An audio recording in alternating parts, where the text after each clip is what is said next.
Viewers, NDTV is currently reporting inside Baramati Airport. This is the same airstrip where the aircraft of Ajit Pawar was supposed to land. Remember, I won't call it as a runway because it has no facilities that a runway should have, and that's why we'll call it as an airstrip. And this is the particular airstrips, and perhaps that is why several questions are raised so as to how this airport was being managed. This airport is categorized as an uncontrolled airfield, which means that it does not have a fully fledged air traffic control or professional controllers. Instead, pilot trainees and instructors from nearby schools were handling the traffic coordination, switching duties during on alternative days as well. What we are getting to know that at that point of time, Carver Aviation was to manage the ATC. There was no dedicated air traffic control tower,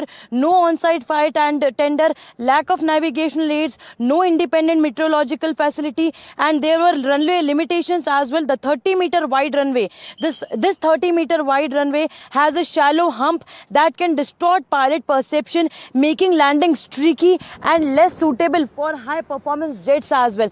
And that is what has happened in this particular case as well, where we have learned that how this entire landing was misjudged is what we are picking up initially. But the major lapse was that it is an uncontrolled ATC, uncontrolled air traffic control area. It is not controlled properly by the trained pilots or someone who has proper experience or knowledge. And remember, at that point of time when the accident happened, when the crash happened just 4 kilometers away from the location where we are reporting right now, there were no fire safety equipments available as well. There was just one vehicle of fire safety that was present over here.